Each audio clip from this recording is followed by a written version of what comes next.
Zonja dhe zotëri, mirëmbrëma, pas pak në revistën televizive do të ndiqni. Aksident tragjik në lagjen 15 në Durrës, fëmijët po luanin në trotuar, makina me shpejtësi i përplas, humbin jetën 2 të mitur, një i tretë në gjendje të rëndë. Kryeministri Edi Rama niset drejt Armenisë, si ftuar në samitin e Komunitetit Politik Evropian. Diskutohet mbi stabilitetin e Unionit dhe ndërtimit të ardhmes. Një vit më parë, samiti u mbajt në Tiranë. Përpara udhëtimit, Rama publikon shënimet e javës, vlerëson marrëveshjen $6 miliard SBA Shqipëri-Greqi për gazin e lëngshëm. Sali Berisha shton akuzat ndaj Saliani, drekonte në burg me Pëllum Gjokën dhe Oltion Bistrin. Kundër përgjigjet ish deputeti demokrat, lidhjet kriminale të Berishës i vërtetoi dhe gjykata britanike. Ndërkohë në Partinë Demokratike të Korçës nuk zhvillohet normalisht procesi votimit për kreun e Degës, grisen listat e votuesve. Partitë e reja skeptike për reformën zgjedhore, kreu i lëvizjes Bashk Arlind Qori dhe deputeti i Partisë Mundësie Erald Kapri flasin për DSH, kundërshtojnë propozimet, favorizojnë partitë më dha në dëm të forcave të reja. Deri të njëjtën partitë politike në Kosovë kanë afat për regjistrimin pranë KQZ-s për të marrë pjesë në zgjedhjet e jashtëzakonshme që pritet të mbahen më 7 qershor, afati dhe përvendosjen e koalicioneve. Këto dhe të tjera zhvillime me njëherë pas sigles në ndiqni.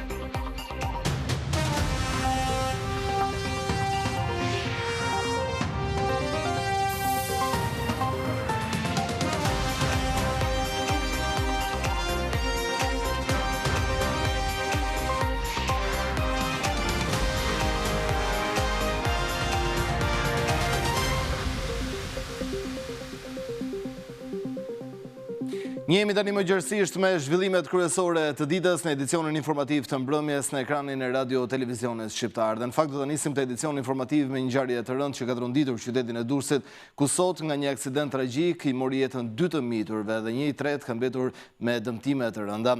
Fëmijët ishin duke luajtur në trotuar kur automjeti me shpejtësi të lartë i mori përpara. Shoferi rezultoi të ishte në gjendje të dehur, ndërsa është vënë në pranga nga bluta e qytetit bregdetar. Një aksident i rëndë është regjistruar pas ditën e sotme në Durrës, ku 2 të mitur kanë humbur jetën, ndërsa një tjetër ndodhet në gjendje të rëndë. Ngjarja ka ndodhur rreth orës 14:20 në lagjen numër 15, ku një automjet i drejtuar nga shtetasi NR ka përplasur 3 fëmijë të moshës rreth 10 vjeç. Si pasojë e përplasjes, 2 prej të miturve kanë ndëruar jetë në vendngjarje, ndërsa fëmia i tretë është transportuar në gjendje të rëndë drejt Tiranës për ndihmë të specializuar mjekësore, ndërsa drejtuesi i automjetit është shoqëruar në komisariat për veprime të mëtejshme procedurale. Në vendngjarje ndodhet grupi hetimor i cili po punon për zbardhjen e plotë rrethanave dhe shkaqeve të aksidentit tragjik. Paraprakisht dyshohet që shkak për aksidentin të jetë bërë shpejtësi e lartë, me të cilën u thonte drejtuesi 57 vjeçar, tashmë i shoqëruar nga policia, i cili dyshohet se ka qenë në gjendje të dehur gjatë momentit që ngiste automjetin. Debati juridik është ndezur për praktikën e vendosjes së të pandehurve me arrest me burg në Kafaz Qelqi gjatë seancave në gjykatën e posaçme, pasi konsiderohet se cënon komunikimin me mbrojtjen dhe të drejtat e tyre. Vendosja në Kafazin prej xhami gjatë seancave në gjykatën e posaçme të gjithë të pandehurve me mas siguri arrest me burg, duke vështirësuar komunikimin me avokatët mbrojtës, ka ngritur një debat në radhët e jurisprudencës si një shkelje e të drejtave të të akuzuarve. Avokati Gurali Brajmllari ka shpjeguar për RTS se gjykata duhet të shqyrtojë kërkesat e të pandehurve rast pas rasti. Unë tani jam pozicionin e mbrojtësit dhe në fakt kështu siç është, masa është më komode në krahasim me atë kohën kur kam qenë gjyqtar, kur e shikon që është facada e xhamit, por është e pamundur që të komunikosh me klientin. Kur janë rastet e këtyre të pandehurve të cilët nuk kanë kryer vepra të tilla penale, të cilat paraqesin rrezikshmërinë e theksuar shoqërore të vetë të pandehurit, gjykata duhet të jetë më fleksibël dhe mund dhe duhet të lejojë që të pandehurët të jenë në krah të avokatëve me masa gjithmonë sigurimin pavarësisht se kush është. Ndërkohë refuzimi i përsëritur i kërkesave të medias për transmetim live të seancave gjyqësore me interes publik në gjykatën e posaçme po shihet si një çështje që ngre pikpyetje mbi transparencën e proceseve gjyqësore. Nuk ka asnjë pengesë ligjore. Përkundrazi e përforcon procesin, do të jenë në një vend caktuar dhe mund të marrin pamjet deri në momentet kur diskutohet mes palëve nga prokuroria për lidhur me kërkesën për gjykim, lidhur me kërkesat paraprake të veçanta që kanë mbrojtësit. Kur vi momenti më pas te pyetja e dëshmitarëve, këtu ka problematik për median dhe transmetimin live. Pyetja bëhet për një dëshmitar, dëshmitarët e tjerë rrinë jashtë sallës. Pra ata nuk duhet të dëgjojnë se çfarë dëshmoi dëshmitari i parë. Se në të kundërt pastaj kopjojnë apo ndryshojnë thëniet. Ndër të tjera, Brahim Lari ka theksuar se që proceset gjyqësore të kenë një mbarvajtje të mirë, nevojitet bashkëpunim ndërinstitucional.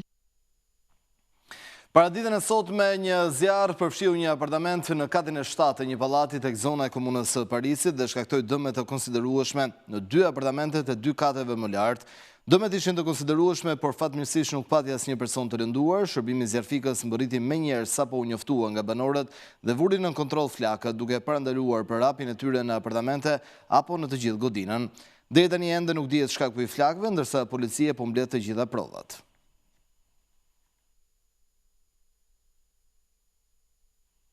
Më shumë se 24 raste të femicidit janë shënuar në Shqipëri nga viti 2022 deri në vitin 2025.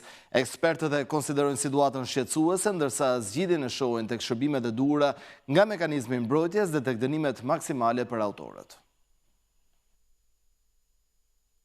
Nga 1 janar i vitit 2022 deri në fund të dhjetorit të vitit 2025, në Shqipëri janë shënuar më shumë se 24 raste të femicidit. Kemi pothuajse në të gjitha grup moshat. Pjesën më të madhe e mban në mosha 35 deri në 46, por ajo çfarë është vënë re është dhe rreth 25% e grave të vrara mbi moshën 65 vjeç.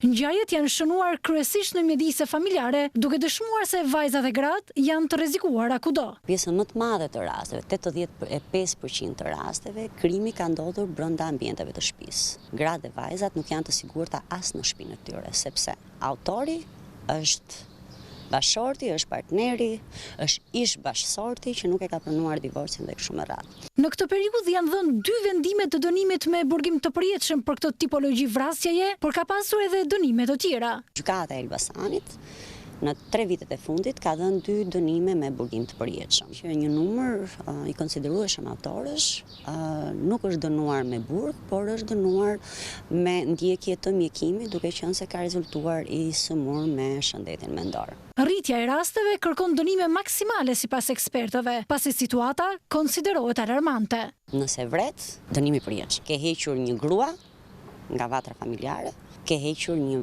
bi nga familja, ke lënë fëmijët jetim. Përmirësimi i situatës dhe ulja e numrit të rasteve mund të zgjidhet edhe me shërbime konkrete. Nëse antarët e këtyre mekanizmave ofrojnë shërbimet ashtu siç kërkohet, mendoj që numri i grave dhe vajzave ndoshta do ulet pak. Momentalisht jemi në sistem alarmi. Femicidi është vrasja e qëllimshme e grave ose vajzave për shkak të gjinisë së tyre, duke përfaqësuar formën më ekstreme të dhunës me bazë gjinore.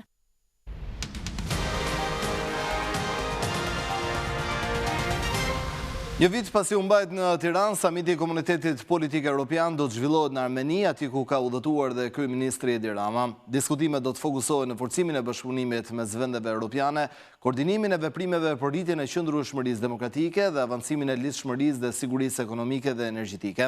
Përpara nisjes në Armeni, kryeministri Rama publikoi shënimet e javës ku vlerësoi marrëveshjen $6 miliardë për gazin mes Shqipërisë, SBA-s dhe Greqisë si garanci për pavarësinë energjetike 20 vjeçare. Kryeministri Edi Rama udhëton drejt Armenisë për të marrë pjesë në samitin e Komunitetit Politik Evropian që mbahet në datat 4 dhe 5 maj, ndërsa pak përpara nisjes, nga podcasti Flasim, e cilësoi marrëveshjen $6 miliardë me SBA-n dhe Greqinë për gaz të lëngshëm si një hap kyç për pavarësinë energjetike të Shqipërisë për 20 vitet e ardhshme. Bashkë me këtë burim energjie, do të rritet ndjeshëm edhe volumi i investimeve të reja, si edhe kapaciteti i Shqipërisë për të ushqyer me energji qendrat kompjuterike të dënave apo programet e inteligjencës artificiale që do të përcaktojnë dekadën e ardhshme. Vlora do të kthehet kësaj në një nyje të rëndësishme, qoftë për shfrytëzimin, po qoftë edhe për eksportin e gazit përmes TAP-it. Një koment kreu i qeverisë dha edhe për marrëveshjen e kompanisë shtetërore Kajo për ndërtimin e mjeteve detare në Pashaliman. Ky nuk është vetëm një investim i ri dhe shumë i konsiderueshëm, por është dhe një front i ri punësimi me rreth 400 vende të reja pune të mirë paguara në fazën e parë, një perspektivë konkrete për të rinjtë të rejat, duke filluar nga nxënësit dhe nxënësit e shkollës profesionale industriale të Vlorës. Në Tiranë në datat 6 dhe 7 maj do të mbahet kongresi botëror i ligjet për të cilat sipas kreut të qeverisë përzgjedhja e Shqipërisë si vend pritës për këtë platformë thotë se lidhet drejt për drejt me një vlerësim të lartë të reformës në drejtësi. Sulme dhe akuzat me kryedemokratit Berisha dhe ish-deputetit Saliani janë shtuar gjatë ditës së sotme. Nga Dibra ku mbajti foltoren, Berisha tha se Saliani në burg drekonte me pëllum gjokën dhe ish-komisarin arrestuar të policisë Soltion Bistri. Nga foltura e Dibrës, kryedemokrati Sali Berisha i queti spekulime zëra se ai nuk pranon garë për drejtimin e PD-s. Berisha tha se në kushtet kur kandidatët e tjerë aspirues nuk plotësonin kriteret, është i kushtëzuar të shkojë vetëm në vot besimin e demokratëve në 23 maj përmes parimit një antar një vot. Zgjedhet me një kandidat në 90% dhe më shumë, të atyre që i bëjnë me një antar një vot janë me një kandidat. Sepse ata që kanë peshë dhe nuk janë sigurt në fitore, nuk hynë, nuk pranojnë të hynë, kaq, jo për arsye tjetër. Shqetësimet publik të shprehur nga Mere Mesela, e cila urrëzua si kandidatur nga komisioni i posaçëm ngritur prej PD-s, Berisha e kujtoi se ajo nuk mundi të marrë as vot besimin e demokratëve në qarkun e Durrësit në primaret për zgjedhjen e deputetëve, ndaj i kërkoi mirë kuptim për të lexuar drejt kriteret e paracaktuara.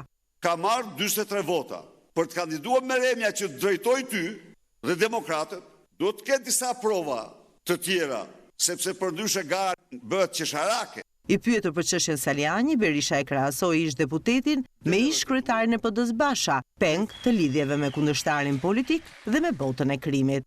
Ta që shkelmojnë mbi besimin e demokratëve, mbi opozitarizmin, ta nuk i duhen gjë askujt, por janë sklever, nuk janë njerëz të lirë. Berisha kërkoi mbështetje për vazhdimin e protestave dhe të qëndresës deri në përmbushje të kazave të opozitës. Por nuk ka vonuar kundër përgjigja ish-deputetit Ervin Saliani, i cili ka bërë një deklaratë në rrjetet sociale. Ai akuzoi Berishën si të vetmin politikan në Partinë Demokratike, i faktuar sipas tij nga një gjykatë perëndimore, si i lidhur me krimin e organizuar dhe si politikan që i ka përdorur këto lidhje për influencë politike. Saliani thekson se këto lidhje provohen nga gjykata britanike si kundër nga qeveritë të djathta perëndimore. Saliani i quajti Berishën uzurpator të Partisë Demokratike që nuk bën garë për drejtimin e kësaj force. Më parë thekson Saliani, Berisha vendosi në PD Bashën. PD sipas ish-deputetit edhe pas largimit të Bashës mbeti me të njëjtin ekip që ulet në gjujmë për leje, tendera dhe pazare me kryeministrin Rama. Sipas Salianit, ose Partia Demokratike ndahet nga e kaluara e saj korruptive, ose ajo do të mbetet peng i saj.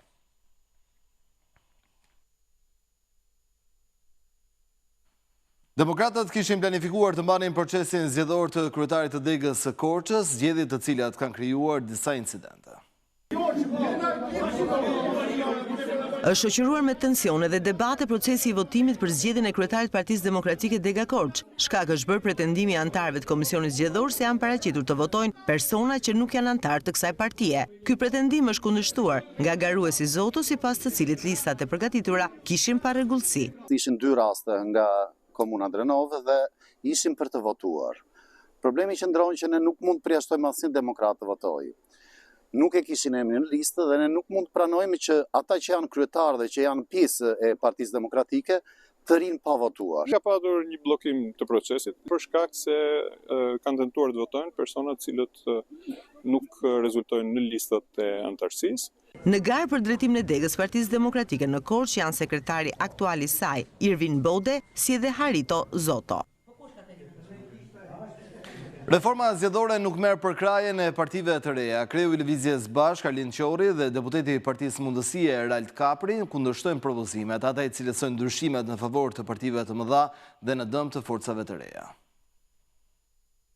Rikthimi i koalicioneve parasgjedhore dhe ulja e numrit të deputetëve, propozime të bëra nga Partia Demokratike dhe Mazhoranca, sipas Partisë Mundësia dhe Lëvizjes Bashk, synojnë dobësimin e forcave të reja dhe jo përmirësimin e sistemit. Për mikrofonin e Radio Televizionit Shqiptar, ata paralajmërojnë se këto ndërhyrje rrezikojnë garën dhe përfaqësimin e qytetarëve. Ndryshimin në një proporcional kombëtar, qoftë me listë hapur, që në pikpamje të parë mund duket më demokratike, në fakt synon të godasë partitë e reja sepse do vënë pragun e lartë. Po të shikosh, asnjëri prej tyre nuk guxon të thotë sa është pragu. Dhe mendon se një pragu të lartë do të ishte direkt goditje për jo thjesht për ne, për partitë e reja, por për demokracinë dhe për pluralitetin në Shqipëri. Plani për uljen e numrit të deputetëve nga 140 në 101 synon pikërisht që t'ia vështirësoj ose t'ia pamundësoj partive të tjera që të hynë në zgjedhje. Ndaj kjo është e gjitha farsë, është e gjitha një mundësi për të goditur pluralitetin politik në Shqipëri.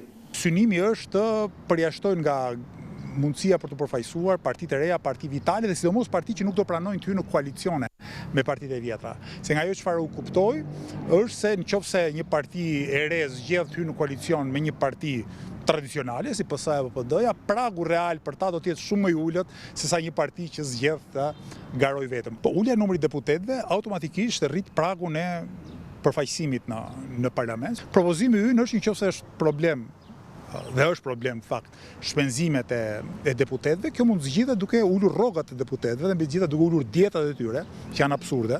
Sipas tyre, ndryshimet në reformë duhet të fokusohen tek financimi i partive politike. Për ne parësore është ligji i financimit të partive politike, sepse paratë e pista, paratë e oligarkëve e kompromentojnë rënd sistemin partijak në Shqipëri dhe i shndrojnë partitë në instrumente në vegla të interesave të oligarkëve kundër interesit publik. Pa i dhënë zgjidhje burimit të parave të korrupsionit dhe të krimit në zgjedhje, nuk mund të ketë realisht zgjedhje të lira edhe të ndershme.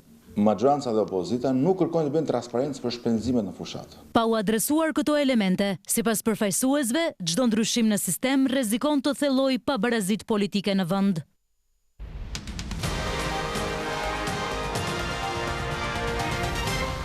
Një delegacion sipërmarrësish nga Gjermania ndodhet prej disa ditësh në Shqipëri. Ata u ndalën në qytetin bregdetar të Durrësit, ku vizituan muzeun arkeologjik. Muzeu Arkeologjik i Durrësit hapi dyert për rreth 50 sipërmarrës dhe inxhinier gjerman, të cilët prej disa ditësh ndodhen në vendin tonë. Ky ekip me drejtues dhe figura kyçe të ekonomisë gjermane, përfshirë drejtues nga kompani globale, po zhvillon bisedime në nivel të lartë me autoritetet shqiptare, me fokus investimet në disa sektor strategjik të ekonomisë, si energjia dhe turizmi. Kemi disa ditë që kemi ardhur në Shqipëri dhe kemi pasur diskutime në shumë ministrime zyrtare të lartë të qeverisë. Nuk kemi ende projekte lidhur me këto diskutime, por shpresojmë se do të kemi së shpejti projekte konkrete, veçanërisht në fushën e energjisë, turizmit dhe sektorët të tjerë të ekonomisë. Duke pasur parasysh historinë e Shqipërisë dhe punën që është bërë nga qeveria dhe ministritë ndryshme, ne konstatojmë se Shqipëria ka pasur një progres të madh vitet e fundit dhe urojmë popullit shqiptar suksese në rrugën e zhvillimit dhe antarësimit në BE. Në total, investimet gjermane në Shqipëri kapin vlerën e 1.2 miliard eurove. Këto para kanë shkuar kryesisht për sektorin e energjisë, ujit dhe trajtimit të mbetjeve. Vizita në muzeun arkeologjik i njohur nga afër investitorët, me historinë antike dhe potencialin e trashëgimisë kulturore të qytetit 3000 vjeçar, për të vënë në zbatim në të ardhmen projekte konkrete.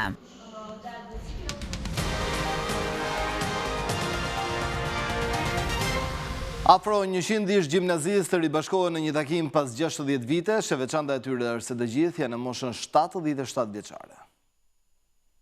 Një takim jubilar nostalgjik që bën bashk ish gjimnazistë 60 viteve më parë, me dëshirën e madhe jo vetëm për t'u rikthyer në kohë mes kujtimeve, por edhe për të sjellë në vëmendje një brez të tërë arsimtarësh që skalitën ëndra dhe kontribuan në mësimdhënie. Disa prej tyre, dhe pse jetojnë larg, i janë përgjigjur pozitivisht kësaj ftese për ribashkim. Ishte një mrekulli, pavarësisht vështirësive, që ne punën e parë që bënim, pastronim llamat me vajguri për berditari me darkë, kishte nxënës të mrekullueshëm. Shumë domethënës që mbas kaq vjetesh kujtojmë njëri tjetrin si bashkënxënës. Kënaqësia më e madhe që takohemi me madh. Të rinjtë e dikurshëm, këta 77 vjeçar të sotëm, shpelosin vlerat e një brezi që punoi me pasion në lëndë si matematika apo fizika, që sot mbeten më pak të preferuara nga të rinjtë. Për brezin e ri duhet i përkushtohen shkollës, duhet i përkushtohen gjuhës shqipe, duhet i përkushtohen shkencat e natyrës, matematikës. Jo telefoni, po gjithçka në letër, duke shkruar, duke e zgjidhur. Mua shpesh më kujtojnë që ligjet e fizikës i shpjegonja thjesht me jetën e përditshme. Duhet përkushtohen sa më shumë ndaj shkencës, sepse ajo është baza. Ky takim përuron dhe një libër dedikuar gjimnazistëve të asokohe, për të ruajtur në kujtesë për çdo brez që vjen, emrat të tërë arsimtarësh që edhe pse në pension vijojnë të jenë aktiv përmes dijes. Pelegrinazhi i përvitshëm në të qenë Bektashiane të Larisës në Greqi mblodhi besimtarë nga disa vende të rajonit. Kryegjyshi botror Xhidede Baba Edmond Brahimaj e cilësoi këtë tempull si një urë lidhëse mes popujve. E shndërruar në një traditë disa vjeçare, pelegrinazhit të qes Bektashiane e Turballi Sultanit mblodhi në Larisa të Greqisë besimtarë nga Shqipëria, Maqedonia e Veriut, Hungaria, Turqia e vetë Greqia. Besimtarët dhe pse në kushte jo të favorshme moti, u lutën në këtë mjedis të shenjtë, tempull të paqes dhe dashurisë njerëzore, qafton të gjithë njerëzit pa dallim besimi, bindje, tradite, feje apo kombësie, të jetojnë në harmoni, mirëkuptim dhe vëllazëri njerëzore.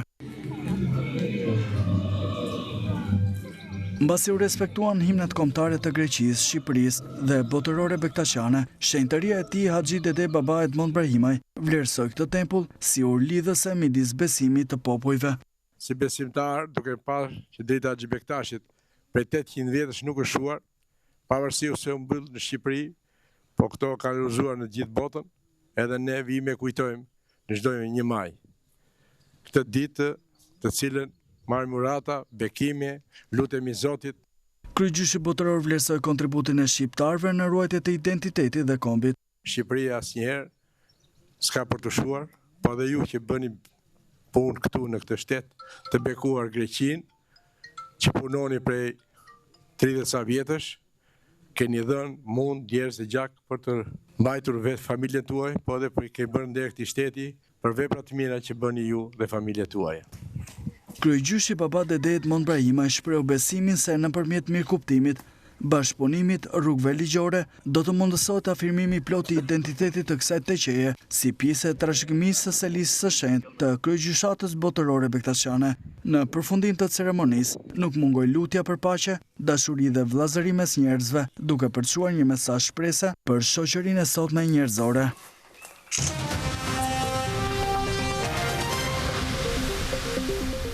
Komisioni Qendror i Zgjedhjeve në Kosovë ka kujtuar sot partitë politike se kanë afat deri në datën 7 maj për të njoftuar nëse do të marrin pjesë apo jo në zgjedhjet e parakohshme parlamentare.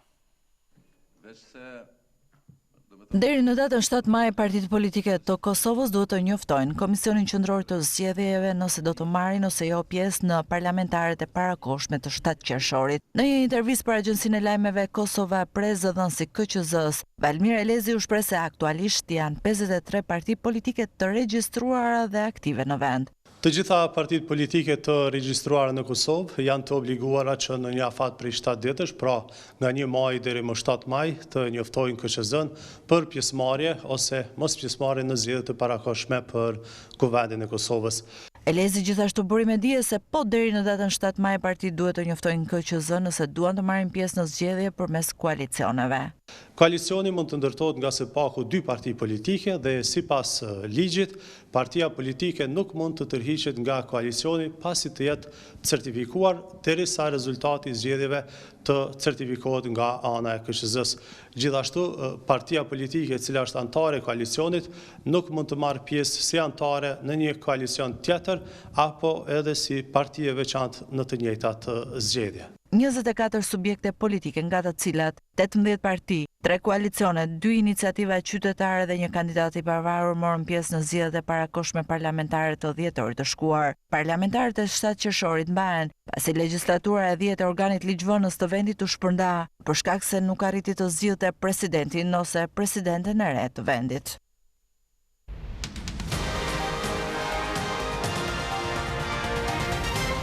Senati Amerikan ka kundërshtuar vendimin e Pentagonit për reduktimin e numrit të forcave ushtarake që janë të stacionuara në Gjermani. 2 ligjvënës të lartë republikan kanë kritikuar vendimin e Pentagonit për të reduktuar me 5.000 numrin e trupave amerikane të stacionuara në Gjermani, duke argumentuar se ky vendim do t'i dërgonte Rusisë një sinjal të gabuar. Roger Wicker dhe Mike Rogers, që drejtojnë respektivisht Komitetin e Senatit dhe atë të Dhomës së Përfaqësuesve për shërbimet armatosura, u shprehën se këto trupa duhet të dislokoheshin më në lindje të kontinentit të vjetër në vend që të tërhiqeshin nga Gjermania. Në një deklaratë të përbashkët, Wicker dhe Rogers shprehën shqetësim të thellë për vendimin për tërheqjen e brigadës amerikane nga Gjermania. Reduktimi i parakohshëm i pranisë së Amerikës në Europë rrezikon minimin e parandalimit si dhe i dërgon një sinjal të gabuar Vladimir Putin. Në vend që të tërhiqen plotësisht forcat nga kontinenti, është në interesin e Amerikës të ruajë një parandalim të fortë në Europë, duke i zhvendos 5.000 trupa drejt lindjes, shkruhet në deklaratën që dy ligjvënësit republikan publikuan pas vendimit që u mor, pas një përplasjeje në distancë mes presidentit amerikan Donald Trump dhe kancelarit gjerman Friedrich Merz, i cili u shpreh pak ditë më parë se SBA ishte poshtëruar nga negociatorët iranian në përpjekjet për t'i dhënë fund konfliktit në lindjen e mesme. Ndërkohë, ministri gjerman i mbrojtjes Boris Pistorius vendimin e Pentagonit e cilësoi të pritshëm, ndërsa theksoi se prania e ushtarëve amerikanë në Europë, veçanërisht në Gjermani, ishte si në interesin e kontinentit të vjetër ashtu dhe NATO të SBA-s. NATO ndërkohë bëri me dije se ishte në pritje të shpjegimeve të Washingtonit në lidhje me çështjen. Aktualisht SBA ka më shumë se 36.000 trupa në Gjermani, dislokimi ky më i madh ushtarak në Europë. Trump ka lënë të kuptohet se mund të tërheqë trupa edhe nga Italia dhe Spanja, ndërkohë që vitin e shkuar vendosi reduktimin e pranisë ushtarake amerikane në Rumani. Në ditën botërore të lirisë së shtypit, Papa Leoni ka kujtuar gazetarët e rënë në krye të detyrës në zonat në konflikt. Ditën botërore të lirisë së shtypit, Papa Leoni 14 e kujtoi duke dënuar rastet e shkeljes së kësaj lirie në botë dhe duke shprehur nderime për gazetarët e vrarë në krye të detyrës në zona konflikti. Duke folur në fund të lutjes së tij të së dielës para besimtarëve në sheshin Shën Pjetër të Vatikanit, ati shenjë theksin e vurit tek gazetaria e pavarur dhe kërcënimet me të cilat përballen punonësit e medias. Sot është dita botërore e lirisë së shtypit. Për fat të keq, kjo liri shkelet shpesh, ndonjëherë haptazi dhe ndonjëherë fshetazi. Kujtojmë gazetarët dhe reporterët e shumtë që kanë rënë viktime luftës dhe e dhunës. Gazetarin kreu i Kishës Katolike ka cilësuar edhe më parë si shtyllën e shoqërisë dhe demokracisë dhe informacionin si një të mirë publike që duhet ruajtur dhe mbrojtur nga manipulimi. Papa Leoni 14 ka falenderuar shpesh gazetarët për raportimin e së vërtetës, duke thënë se puna e tyre kur nuk duhet të konsiderohet një krim dhe shpesh duke bërë thirrje për lirimin e gazetarëve që janë ndaluar apo proceduar në mënyrë të padrejtë. Dita botërore e lirisë së shtypit kremtohet çdo datë 3 maj në shenjë mbështetjeje për organizatat mediatike që janë nën presion ose censur, si dhe si një mundësi për të kujtuar dhe nderuar gazetarët që kanë humbur jetën në krye të detyrës.